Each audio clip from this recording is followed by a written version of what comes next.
It is Thursday, November 7th, 1 month and 1 day since Suzanne Simpson was last seen alive. I'm Robert Price, and we are coming to you live on YouTube from San Antonio, Texas, with Reaction. We are joined by three reporters who have been covering this case from the very beginning: Jordan Elder, Mariah Medina, and Yami. We'll start with you, Jordan. You just got back from the Bexar County Jail with a big breaking news, I should say, off the top. Suzanne's husband, Brad Simpson, has been charged with her murder. You were just getting back from the Bexar County Jail, where Brad is being locked up, remains in jail. What's the latest? Bring us up to speed on where things stand. So those charges came down today. Brad Simpson was already in the Bexar County Jail on some other charges, so this one was added on. The bond has now gone up to $5 million total. So we were there because we found out through sources today that Brad Simpson was actually moved at some point today. He was taken from the Bexar County Jail about 1:15 this afternoon, and then taken to a DPS facility here in San Antonio to be questioned. Not clear what specifically about. It could have to do with these charges. It could be something different. And then he was taken back to the Bexar County Jail at about 3 o'clock. So we were stationed there, just keeping an eye on things. But definitely a big development. Obviously, it's not one that the community wanted. Kind of a... You mean the implications of a murder charge? Right. Like I think our community was really pulling for Suzanne Simpson to be alive, of course. So to have this come down, I think that is starting to settle in with people now that maybe she is not coming home, which is obviously not what our community wanted for one of our own. And we should make clear, we still do not know where Suzanne Simpson is. That's where we bring in Mariah. You've been speaking with attorneys because we know there's going to be an uphill battle for prosecutors trying a murder case without a body. Yeah, so I talked to board-certified criminal defense attorney Shannon Locke. He is not tied to this case in any way, but he was explaining to me that there are so many different reasonable possibilities as to why somebody would disappear that aren't murder. And so he explained to me that not only does the state have to prove that Suzanne Simpson is deceased, but that her husband had murdered her. And so, obviously an uphill battle. As far as we know, law enforcement sources have told us that they have not yet found her body. So that is going to definitely be an uphill battle. And Yami, the search for Suzanne has been exhaustive. Right. Going back 1 month, October 6th, the last time she was seen alive, they've looked at multiple locations. Correct. So they've been looking, and this reminds me of the Patty Vaughn case. The husband, everybody has assumed the husband was the one that did it for years. The sheriff's office has said that, but there were never any charges. So here, you kind of have to wonder, on the same day that Brad's friend was in court and they lowered his bond, all of a sudden we're taking now Brad Simpson out of the Bexar County Jail. We're taking him to a DPS office. We're going to try to talk to him again, and he goes right back, and now he's charged with murder. So you kind of have to wonder what evidence they have. Just like Mariah said, most of the times they do not want to try to prosecute without a body, but you have to have enough reasonable evidence there, probable cause for you to file a murder charge. I don't know when the last time, as maybe Mariah or you remember, when was the last time that you saw a $5 million bond? Oh, yeah. Extremely rare. Extremely rare. So the searches are going on. I know at the beginning, we all were looking to see the different places that were owned by this family. Where are the properties? Right now, I think the key property that they're looking at is in Bandera. And I would assume that within the next couple of days, we're going to see them going back out to Bandera and start looking again for Suzanne's body. So we see the social media comments. We know how the public feels about his possible guilt or lack thereof. The family has been more tight-lipped. We have interviewed on camera Suzanne's mom, Suzanne's sister, and now Jordan, we're hearing from Suzanne's oldest daughter on social media, on Instagram. Right. So Suzanne and Brad are parents of 4 children. I believe their oldest is about 20. And she put up some extensive Instagram stories in the last few days. And she said something along the lines of, my father killed my mother in a fit of rage, and that there were issues with control. And she really spoke up about domestic violence specifically in our community and said for the longest time, this is something that people have kept quiet. And it's something we need to be open about and talk about so that lives can be saved. You could tell in the tone of those stories that she was frustrated. Obviously, I'm an oldest of 4, so I feel for her. I can't imagine what it's like to be in that scenario where your mom is missing, you don't know where she is, your father is in jail. As the oldest kid, that probably falls a lot on you. And so for her to speak out in that way, I think it was very brave, and I hope that it helps others too. Calling this to light, that domestic violence sometimes goes unspoken about in San Antonio. Normally a staple in news gathering and murder investigations, what we rely on in telling you the news is the arrest warrant affidavit. That's where we get a lot of the nuggets that become public. We don't have access to the arrest warrant affidavit for this murder charge, do we, Mariah? Right. So immediately after the charges were made public, I requested the arrest affidavit, and that usually details what probable cause law enforcement had to secure the arrest of that individual for that particular charge. And in this case, I was told that per orders of Judge Escalona, that would be under seal for 30 days. Now, I did talk to Shannon Locke, who is a board certified criminal defense attorney, just restating this. He doesn't have any connection to this case, but he explained to me that is very rare that it is filed under seal. And so he says that something that tells him is that the state has evidence or leads or investigative details that they don't want the defendant, in this case Brad Simpson, or his defense attorney to know about just yet. And I did reach out to his defense attorney, and his defense attorney obviously said no comment. But it's going to be very interesting when that is unsealed, because obviously they filed these other charges and we're just now seeing that murder charge. So it's going to be interesting to find out what new details led them to believe that they had enough probable cause to make this arrest for murder. It's so much so that a judge signed off on it. I mean, for instance, the knowledge that we have in the public of the witness, the neighbor who across the street saw him restraining his wife the night that she went missing. We only know that because of the arrest warrant affidavit. Now, correct me if I'm wrong. You may recall last month, law enforcement and all those volunteers spent days, 4 or 5 days out at that landfill. They needed a search warrant, and that was also sealed, I believe.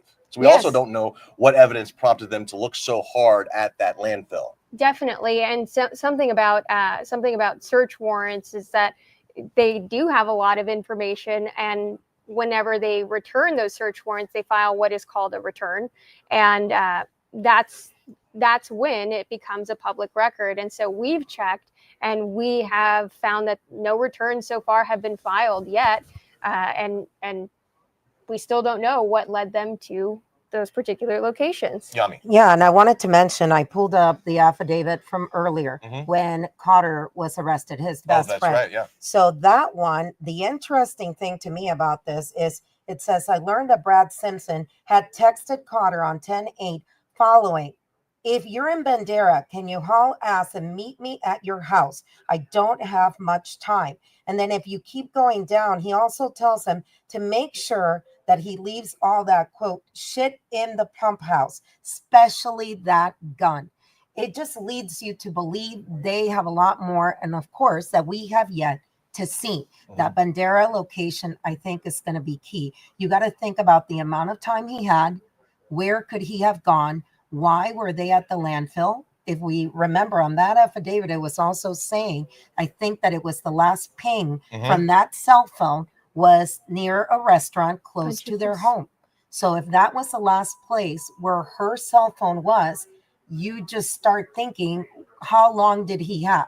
From the point of time that you know there's a ping on that cell phone to he disappeared, then he got home, you have to kind of draw a circle as to how far he could have gone and come back. I should mention I was actually in court on Monday for that longtime business partner James Val Cotter's bond reduction hearing.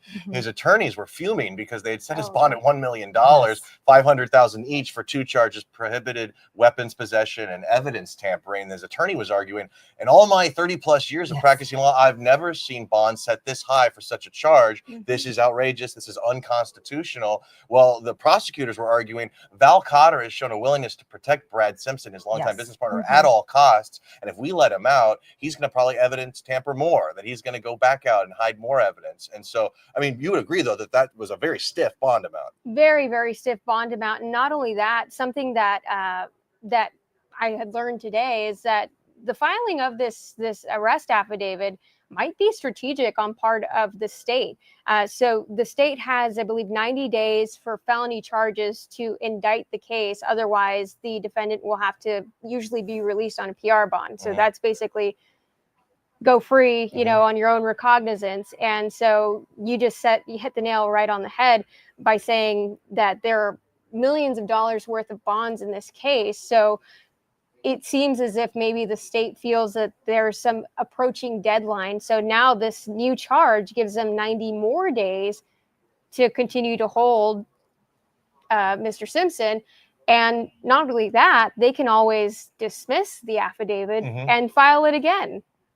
Jordan? Well, there's so many layers to this too. Later on in the affidavit that Yami was reading a second ago, you found out that Val Cotter is accused of taking one of the guns from Brad Simpson and hiding it strategically inside a wall, I think behind a TV, to the point where you had to have a very specific string mechanism to pull it out. Like this, it seems planned, because most people, at least in my experience, don't have places and situations like that set up specifically.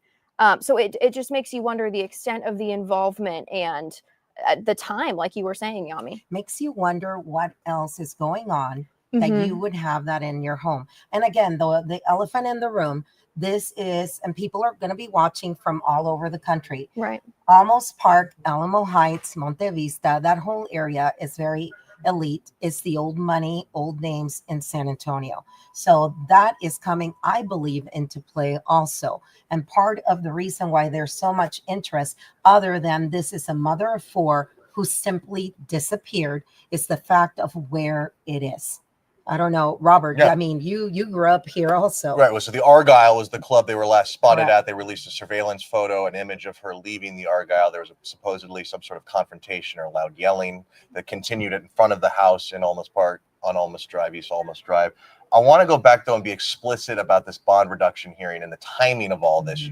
We should make clear that his bond, James Val Cotter, the longtime business partner, 65-year-old man, had his bond reduced today. Thursday. He was originally, the hearing was on Monday. They had a continuance so that his mom could testify on Tuesday. There was another continuance. And we're like, how long is this going to drag on? Well, sure enough, the reduction goes to what, $100,000, which is very doable because it's 10% of that. Yeah. And you're saying the timing is a little fishy, that it coincides with the day that Brad, his business partner, gets charged with murder. I mean, do you find it fishy? I think it touches on the fact that this could potentially be strategic. I mean, if his business partner is getting his bonds reduced to $100,000, I mean, I think the state is, seeing what's going to potentially happen in Mr. Simpson's case and is saying, okay, we're going to add another charge where that defense attorney will have to file a separate motion to have that bond reduced, and it starts the process all over again. And for people that don't know, I'm going to do this to you. Mariah has a law degree. She has passed the bar. So you know what you're talking about. I mean, I've been doing this for 20 some years. You literally have a law degree. How often do you see this happen? I never see it happen. Well, it goes to say that I don't necessarily know all the whole deal of the criminal defense world, but having had a lot of experience seeing and covering these types of cases, to see a bond amount this high is very unique. And to see this play out in the way that the affidavit has been sealed, in the way that search warrants have been sealed, I've never seen this in my entire career. Okay. And we should mention this is on YouTube right now, and we see your comments. Mariah has been tasked with looking through your comments. Please keep them clean. And she's going to be relaying some of them, kind of putting them out to the crowd, putting them out to the panel here, and maybe we can address some of their concerns. So a lot of them are very much, sympathies and prayers that Suzanne is found. Mr. Salceda says, this woman did not deserve this. Her husband needs to confess. It's horrible. I want to talk about something that we've heard from family members of Mr. Simpson.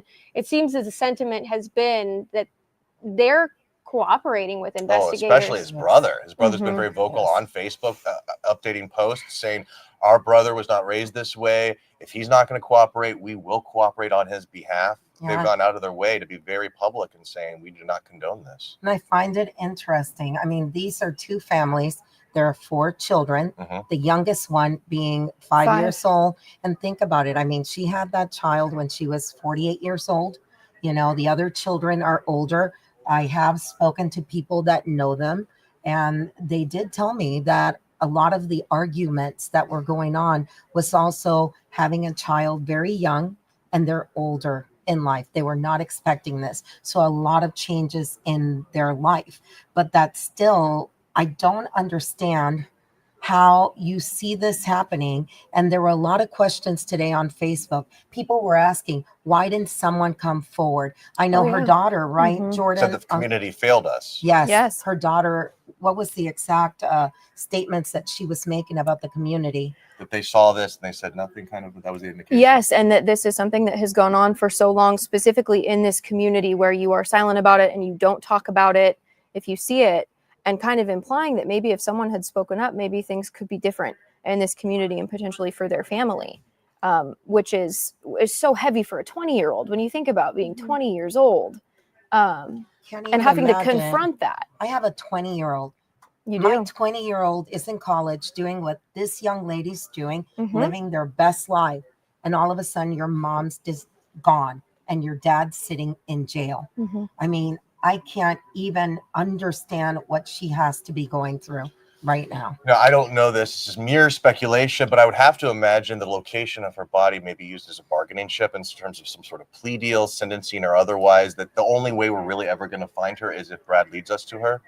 You know, I think somebody brought this up on Twitter where they had said, you know, at what point does sudden passion come into play? And that's obviously at the sentencing phase or punishment phase, where you can argue that this was a quote unquote crime of sudden passion and the, I guess, punishment range is reduced. But that's very rare. But in this case, who even knows if it will reach a trial? And to be honest with you, these devices that we have in our hands, that we wear on our bodies, they have a lot of data. Yeah. They collect a lot of data. And I don't know if the public really, and if people just generally underestimate what these things are tracking. I mean, even his truck, you know, I know law enforcement put out a surveillance video of Mr. Simpson's truck.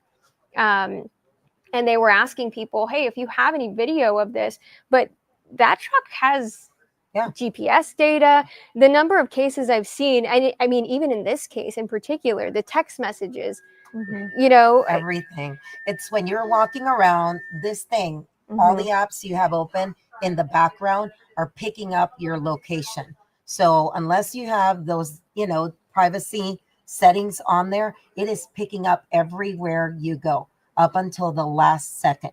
So you have to think they have all of this, or because they can't just get it, they have to get search warrants. And sometimes I know the carriers take a long time to get those search warrants back. To us, it's like, oh my God, she's been gone a year. Why didn't they just get it? Well, they can't just get it. In order to get those search warrants, it has to go to the carrier. The carrier then has to decide if they're going to send it back. So it takes time. I mean, it takes a lot of time. And we saw in that affidavit, Val Cotter handed his phone over, at least for a second. That's how they saw those messages with Brad Simpson. So it makes me wonder, are there other texts that we haven't seen? Correct. What else is there that we haven't seen that they're holding and using? Things like search history is also very intriguing to me because of the way that it's helped in other cases. And that's the part that I think stresses the community out, is the waiting. Because obviously we live in a world where you want to know everything right now, and we can't. We may not know everything right now. Again, Patty Vaughn disappeared 26 years ago. Everybody has an idea of what happened, but the body has never been found. And that could be a reality. Her body may never be found. And even if her body is found now, 1 month later, a lot of people drawing parallels to the Andreen McDonald case. Enough time went by before her remains, her skeletal remains, were found that I believe the medical examiner was not able to establish a firm cause of death. He ends up getting convicted of manslaughter. Serves, I think he was sentenced to 20 years, which is the full amount that the stiffest penalty he could get. But they weren't able to prove, like, hey, he slit her throat, or hey, he shot her in the head, or hey, this happened. You know what I mean? There was just no way to tell. And that's where you reference sudden passion. the defense can start coming up with their own story because the medical examiner's autopsy can't contradict it because they don't have a fresh body. And same with Right. Scott and Lacy Peterson too. That Mhm. was a very high profile case where they didn't have the body for a very long time. But you have to wonder again what kind of evidence they do have. Oh, And I do it's- wonder. Yes. Well, so you brought up the Andreen McDonald case. And in that case, Andre McDonald was charged with tampering and these lesser offenses. And then, you know, her remains are found and ultimately he is charged with murder. Right. And it goes to trial. Manslaughter is what they end up deciding on. But it just brings this, it makes it evident that it's very rare to charge without a body because they only charged Andre after her remains were found. Yes. So to be this early in the process, you feel confident that the DA's office will go forward with this case? Well, let's see. I know that I did talk to a lot of people, and we talked about that. I did talk to a lot of people in law enforcement, city of San Antonio, Bexar County, and a lot of them were surprised to see Joe Gonzalez, the district attorney for Bexar County, go ahead and say, we have enough for them to go ahead and do this. I mean, I was a little surprised, but I mean, now it's Because done. they have cases without a body that they Correct. think are strong enough to go to trial. Yes. Oh, yeah. And yet they don't We've take seen them. this so many times and they don't take them. And you also have to wonder on that first affidavit, they were talking about someone that informed them of the conversation between Brad and Mr. Cotter. So who's that person? How much more do they know? I mean, I cannot believe that nobody else knows anything other than Mr. Cotter. There has to be more information.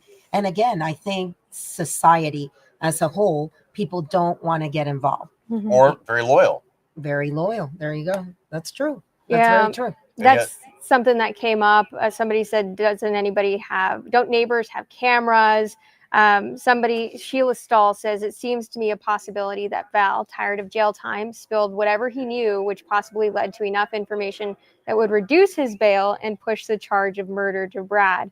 And then somebody else said, do you think that there would be a change of venue if there is a trial? Because of the high media attention. I mean, that request will absolutely be made. Whether it's granted or not is a different story. It is a different story. And you have to wonder also what's going on in that community as people are sitting there and going through everyday life and they have to drive past this home and they have to drive past this park.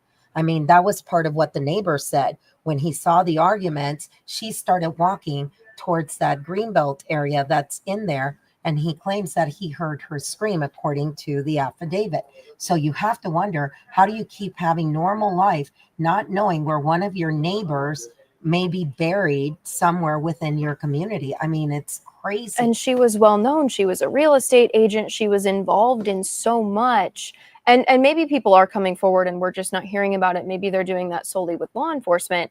But I hope that people are standing up for her. I really do. Definitely. Also worth noting, in the 25 minutes or so that we've been streaming here live on YouTube, we have learned that Olmos Park Police will be holding a news conference tomorrow, Friday at 2 p.m. The first real opportunity to field questions from the media. You know, there's going to be a lot of questions. How candid they're going to be is another story. I have found their police chief to be quite candid when he is put in front of the cameras in that situation. In between, in terms of the emails and the phone calls, not so much, but it's understandable. They don't want to ruin their case. But that first initial press conference he gave, and then the day after, he answered all our questions. He did. And then think about it. Now the Texas Rangers are also involved. This is a different beast. The Texas Rangers are a totally different beast. They do things their way. Now you're not dealing with city. You're not dealing with county. You're dealing with DPS and they're best of the best investigators, according to many. So you have to now look at how many different agencies you have involved and who is the lead. I mean, you work with the police department. How big is it when you have a lead in a case for you not to step on somebody else's toes? Oh, it's huge. You know, earlier today when I had gotten a tip that they were walking a warrant, I was under the impression that it was BCSO that had walked the warrant. Bexar County Sheriff's Office. At the Bexar County Sheriff's Office. And the first thing that popped into my mind was, I don't think these agencies are going to really like that. You know, you take ownership of your investigation, especially big cases like this.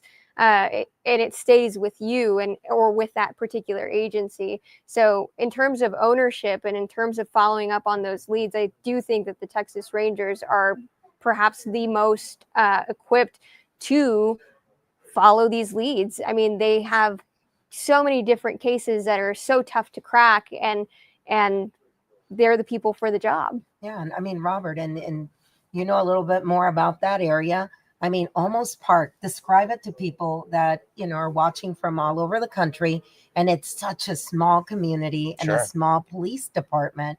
How, just paint a picture for them about it. Wow, well, you're making me dig deep into my childhood nostalgia. I did grow up in Alamo Heights, or at least from 91 to 95. Moved to San Antonio, lived in Alamo Heights. I went to Cambridge Elementary, lived at the corner of Argyle and Patterson, which is not far from the Argyle Club. And so, I mean, yeah, it's a really tight-knit community. People oftentimes have lived there for a long time. They're, houses stay in the family. I mean, we saw, here's a reference, Val Cotter at his bond reduction hearing. There was references to, well, he can afford this because he has $1 million or $1.4 million home in the Dominion. Well, the defense's argument was, actually, that's my mom's house, or that's Val's mom's house. Yes. It's in a trust, and that Yes. trust can't be used for a bond, to post bond. So, I mean, that gives you a sense of, Yes. money going down from generation to generation. And so they also said he had a $65,000 truck that was paid off, no mortgage payments on that $1 million house. That was paid off. So, yeah, the people involved in this case are well off. Yeah, and Jordan was sitting there today, and they were in two vehicles. And I know the photographer was also like, they're looking at me. They're looking at me. Yes. You notice things, right? It's a small community, and so they notice when something is off. So we had heard that maybe this warrant was getting walked. We didn't know if they were going to take him and question him and where that would be. So we went back to Almost Park Police Department, and people immediately notice when there's these two cars that don't belong there that are just kind of hanging out and waiting. Yeah. You can tell that people know each other. I was shocked by the amount of people walking around and greeting each other and, walking dogs and talking, because you don't see that in every neighborhood. Here's a little exercise we can do that I think might be instructive. Let's imagine you're assigned to the press conference tomorrow. You're assigned to the press conference tomorrow. You're assigned to the press conference tomorrow. What is the first question you're asking the police chief when he says, all right, I'll open it up for any questions? What new information do you have that has led to this arrest and this upgrade, if you will, in charges? I think I would ask, say something to the person that may still be out there that has information on this case that is preventing this family, preventing these 4 children from knowing where their mother is, so they can at least give her a proper burial if she is dead.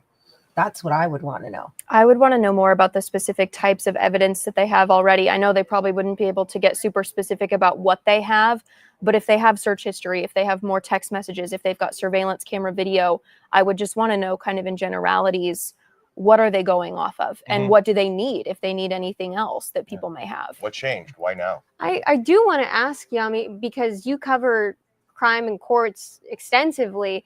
Have you ever seen a defendant taken out of the Bexar County Jail and taken to a different location for further questioning? That struck me as odd. Well, not for questioning, but in the Lena Sadar Keel case, the little girl that went missing, a 4-year-old, she's been missing now, it's going to be 3 years. They did take a suspect out and took him near the house earlier this year to try and point out an area where he claimed that her body had been. So other than that, not really. But again, there's a lot of things that we don't know that law enforcement are doing.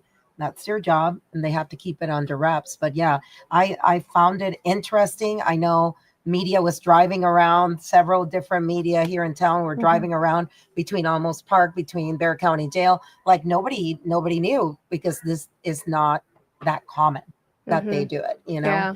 Something that I wanted to bring up, we've seen in the past, and we've covered in the past, where families of individuals who have been murdered are upset with the DA's office because the murder case was dismissed.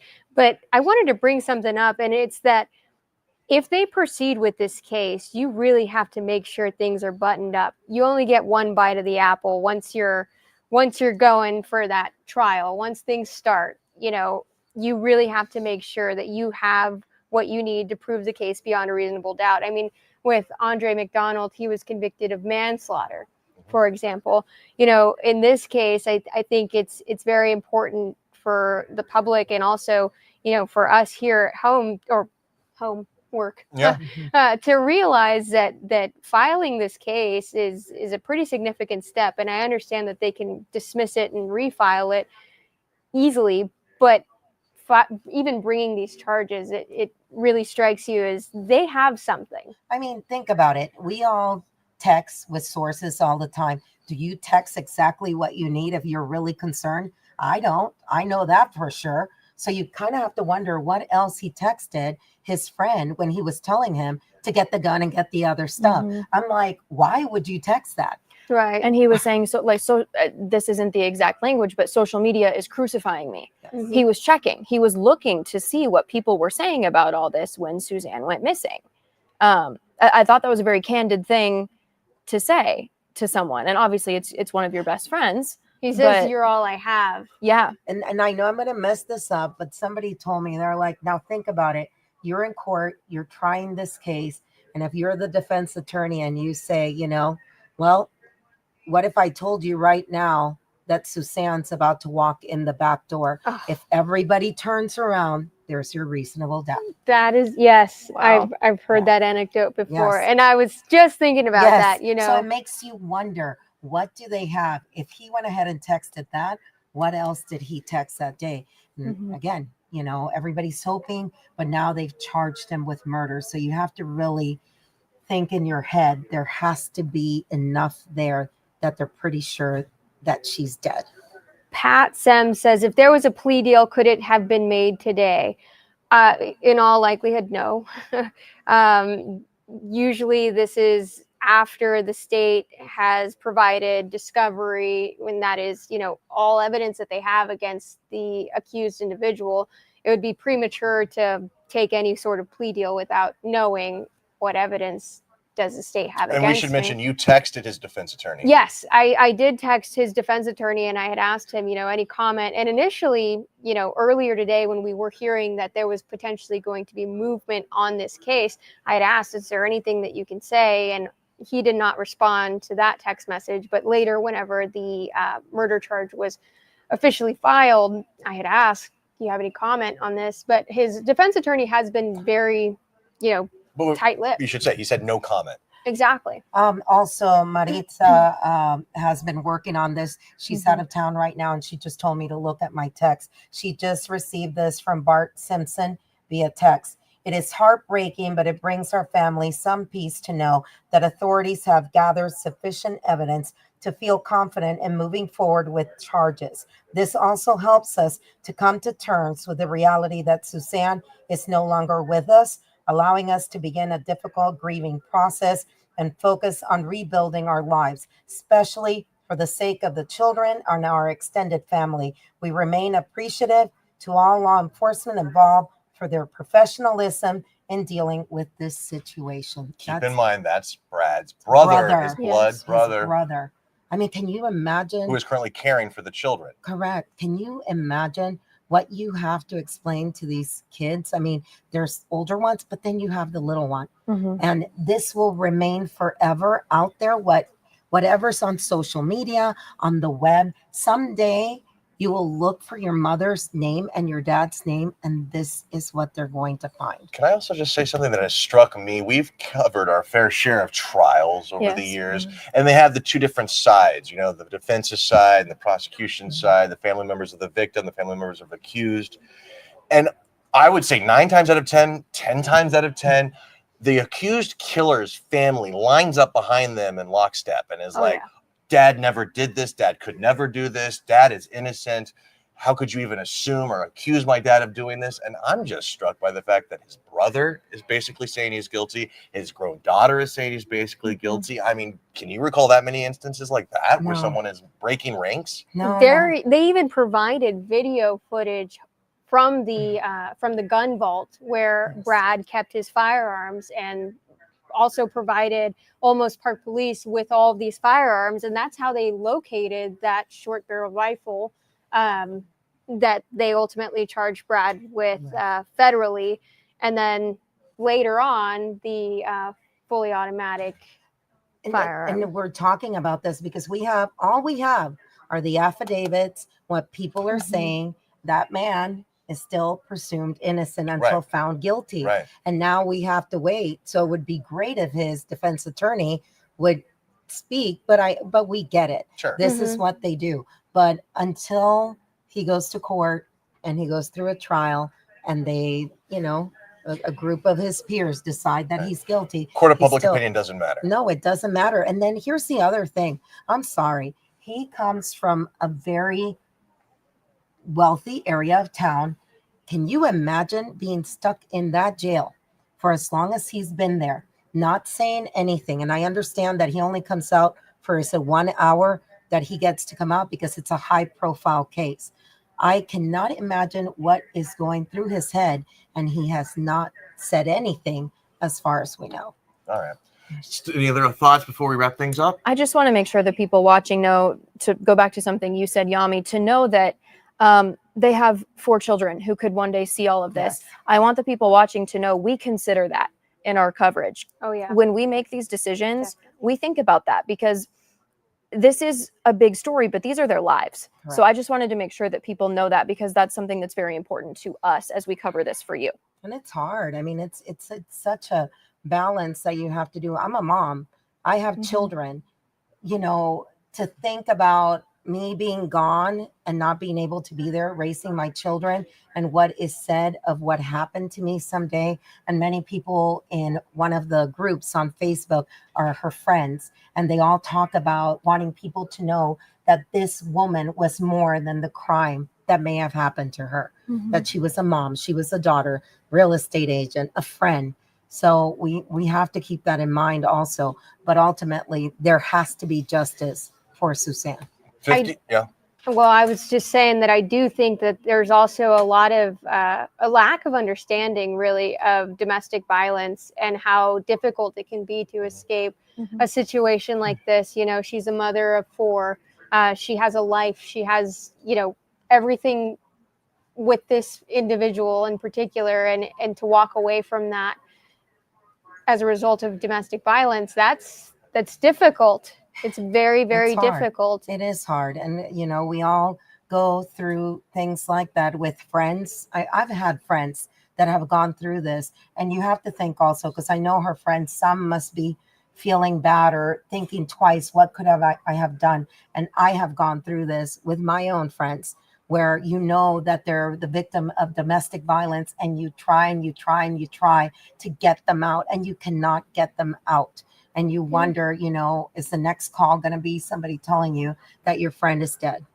And there's only so much you can do. And this happens in the best of families and in the worst of families. Rich homes, poor homes, it doesn't matter.